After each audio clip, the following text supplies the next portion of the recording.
Welcome to the latest reviews video.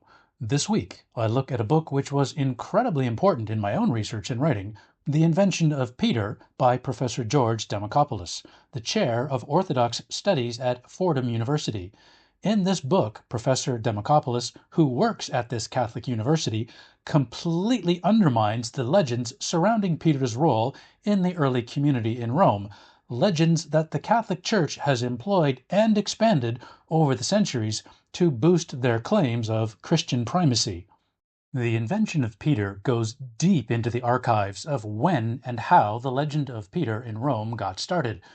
Then, over the ensuing centuries, this legend took on a life of its own.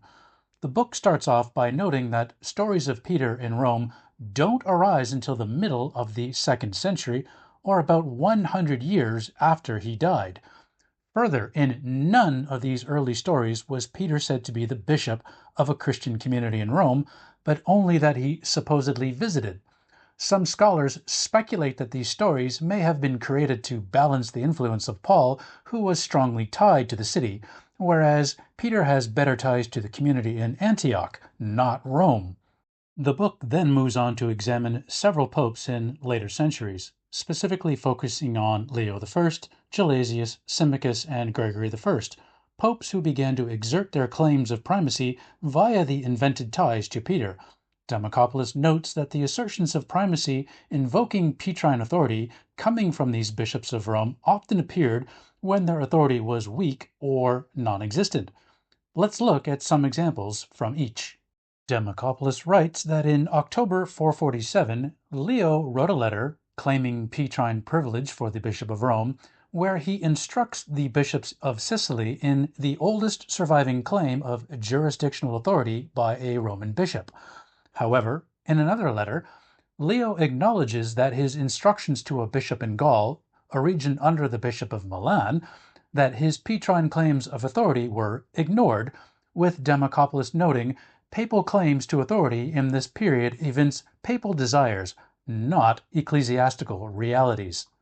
Next is Pope Gelasius, who ruled the Church at the end of the 400s and who wrote one of the most influential documents in the history of church-state relations, setting up how the Church perceives the institution as above secular law with all the implications that reverberate today in the child sex cover-up.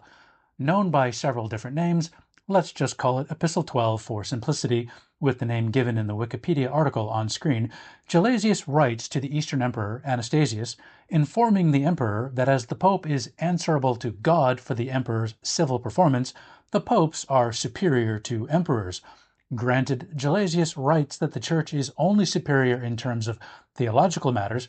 However, this is not how the later princes of the Church would manifest this concept in realpolitik. As with Leo, Demacopoulos points out that this letter is an example of papal ambition, not political reality, and that it should be read as coming from a frustrated pope who enjoyed little tangible authority either at home or abroad. Next is Pope Symmachus, whom I have profiled previously, and specifically on the Constitutum Silvestri, which emerged from his political battles, both religious and secular. Here, let's look at another influence those papal forgeries led to, the Liber Pontificalis, or the Book of the Popes. The Liber Pontificalis emerged in the decades after Symmachus and built on the Symmachian forgeries as a book of papal biographies, with Demacopoulos noting it was created specifically for the explicit purpose of producing foundation narratives for the Church. Finally, Pope Gregory, whom Demacopoulos writes did not employ Petrine rhetoric in his theological arguments, but most explicitly came to prominence in his disagreement with the Patriarch of Constantinople, who took up a new title, the Ecumenical or Universal Patriarch. Regarding the title of a universal Christian father, Gregory took exception, and here invokes his Petrine right of primacy to be called such, not the upstart bishop in the imperial city. Demacopoulos writes, in July 597, Gregory offered the most pronounced assertion of Petrine authority in his entire corpus, in which Gregory stated, the see of the Prince of the Apostles has alone become valid in authority.